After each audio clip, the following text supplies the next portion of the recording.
पति कोई काम न करता। आप ससुर जी के साथ काम पर क्यों नहीं जाते? अब हाँ जाऊंगा, लेकिन कल से। आज जरा मैं दोस्तों के साथ घूमने जा रहा हूँ।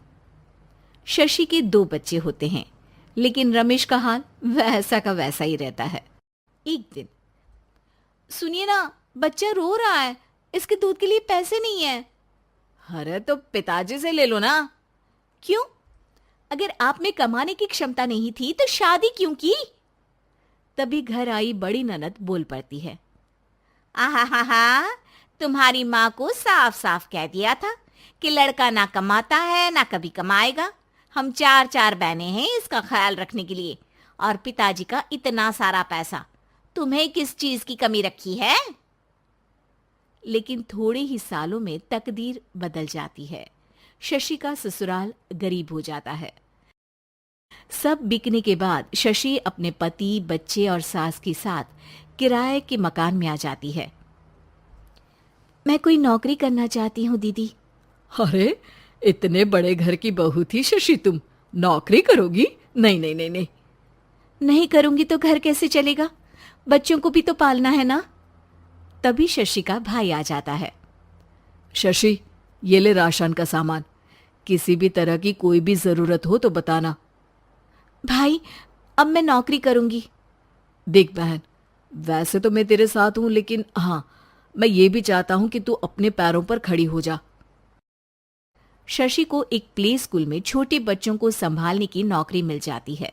एक दिन, शशि, मेरे स्कूल को अब तुम संभाल लो।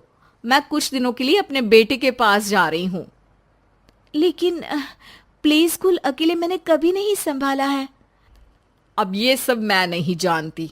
इतने महीनों में तूने जो देखा, बस पूरे आत्मविश्वास के साथ उसे करना। शशि नीलम के जाने के बाद पूरे 1 महीने उसका स्कूल अकेले संभालती है, और फिर एक दिन आता है जब वो अपना खुद का स्कूल भी खोल लेती है।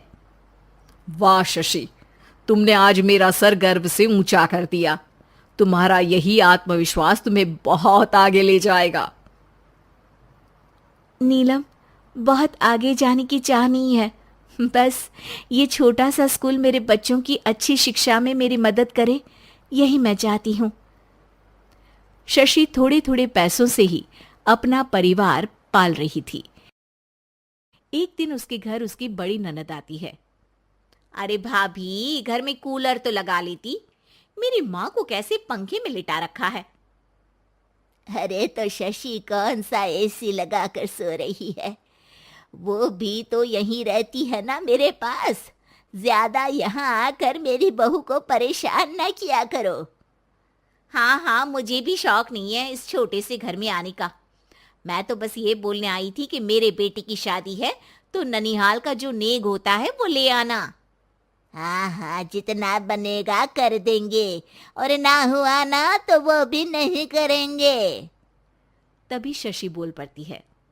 अरे नहीं नहीं माँ जी, रीटा घर की बेटी है, उसके ससुराल वाले उससे शादी पर पूछेंगे कि मायके से क्या मिला। रीटा, तुम मुझे सामान की लिस्ट भेज देना, मैं पूरी कोशिश करूंगी कि तुम्हारी हर डिमांड को पूरा करें। अच्छा, मैं खाना लगाती हूँ। शशि ये बोलकर किचन में चली जाती है। धीरे धीरे कर शशि किसी न किसी तरह अपनी सारी ननदों की डिमांड भी पूरी करती, बच्चों की ख्वाहिशें भी, और उनकी पढ़ाई के लिए पैसे जोड़ती। एक दिन जब शशि का बेटा 12वीं पास करके आता है। माँ, अब तुझे काम करने की जरूरत नहीं है, मैं अब कोई ना कोई नौकरी करके पढ़ाई भी साथ कर लिया करूंगा। शशि को लगता है कि बेटा और आगे पढ़ाई करे, लेकिन वक्त की मार के कारण वो बेटे को काम के लिए हाँ कर देती है।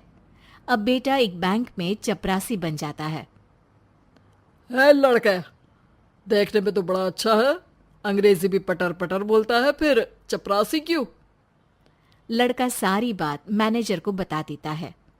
अच्छा, तो मैं तुझे एक मौका देता हूँ, तू यहाँ रहकर दूसरे डिपार्टमेंट का भी काम सीख। अगर तू किसी एक का भी काम अच्छे से सीख गया तो मैं तुझे यहाँ टेबल चेयर में बैठने वाली नौकरी दे दूंगा। लेकिन एक दिन शशि की ननद उसे फोन करती है। अरे भाभी, देखो, मायका तो मेरा तुम लोगों से ही है, मैंने आपके बेटे और मेरे भतीजे प्रदीप के लिए यहाँ एक नौकरी देखी है। पूरे 5,000 मिलेंगे। वैसे करता ही क्या है, चपरासी ही तो है ना। कोई बात नहीं रीटा, मैं उसे इस शहर के बाहर नहीं भेजना चाहती हूँ। बाकी वो शाम को आएगा तो मैं पूछ लेती हूँ। वहीं प्रदीप मैनेजर की बात से खुश हो जाता है और मैनेजर के काम पर ही नजर रखने लगता है। वो उनकी तरह के पेपर पढ़ता, काम करता और आने वाले लोगों की बातें सुनता। एक दिन बैंक में ऑडिट वाले आते हैं। ये गलत है, पूरी बैलेंस शीट नहीं मिल रही है, कहीं ना कहीं गड़बड़ है। ए मैनेजर, क्या करते हो? बैंक के पैसों का हिसाब सही नहीं है। मैनेजर के पसीने छूट जाते हैं। तभी प्रदीप वहां जाता है। अब क्या मैं ये बैलेंस शीट देख सकता हूँ? अरे बेटा, मजाक नहीं, जाओ पानी लेकर आओ एक गिलास।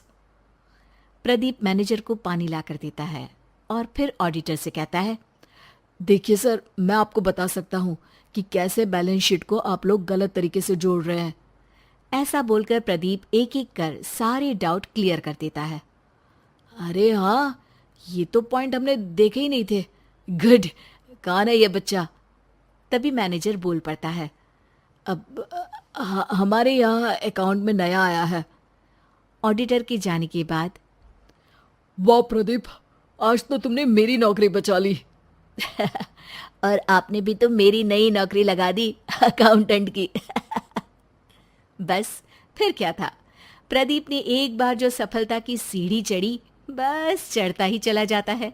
फिर एक दिन शशि की ननद, अरे भाभी कैसी हो? घर को तो बड़ा ही सुंदर चमका रखा है। अरे बेटी, कैसे आना हुआ? तू तो इस छोटे से घर में आना भी नहीं चाहती थी। कोई खास काम है क्या?